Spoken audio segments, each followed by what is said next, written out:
Let's prove this identity. We have tan squared a minus sine squared a equals tan squared a sine squared a.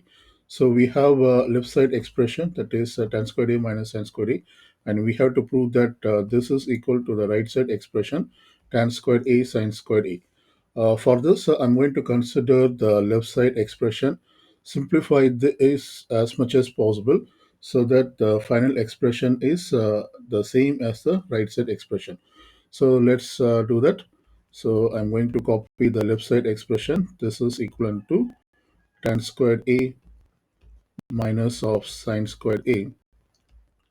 First, let me rewrite this tan squared a using the quotient identity. That is, we know that tan a equals sine a over cos a. So therefore, when you square both sides, we will get tan squared a equals sine squared a over cos squared a. So we can replace this tan squared a as sine squared a over cos squared a.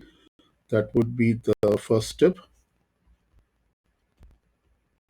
And then we have sine squared a is the second term. Now we see that we should have a common denominator. So here we have cos squared a, and for the second term, the denominator is 1. So to have common denominator, I'm going to multiply both the numerator and denominator of the second term by the cos squared a. So I do like this. Then we will have a common denominator of cos squared a, which means we can combine these two fractions. So we have the common denominator cos squared a, and the first term is sine squared a minus the second term is these two will get multiplied. So therefore this becomes sine squared a cos squared a. The next step, we can factor this sine squared a, because we have sine squared a in the first term as well as sine squared a in the second term as well. So we can factor this sine squared a. So it becomes sine squared a. When you factor sine squared a from the first term, we will be left with the 1 minus of, when you factor sine squared a in the second term, we will be left with cos squared a. So this becomes sine squared a times of 1 minus cos squared a over cos squared a.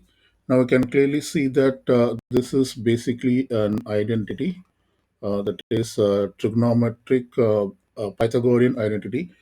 We have sine squared a plus cos squared a. This is basically the Pythagorean identity. Now, if I subtract cos squared, sine squared a from both terms, I will have, I'm sorry, I have to subtract cos squared a. So I subtract cos squared a, then this will become sine squared a equals 1 minus of cos squared a. So basically, I can rewrite this 1 minus cos squared a as sine squared a. That's what I'm going to do here. So let me do that. So therefore, this becomes sine squared a times of sine squared a over cos squared a. Now this could be considered as a multiplication of fractions. That is, we consider this as one fraction multiplied with the numerator term sine squared a. So this could be rewritten as sine squared a over cos squared a times of sine squared a. Now we see that this is nothing but tan squared a, which we have just used in the first step. So this can be replaced as tan squared a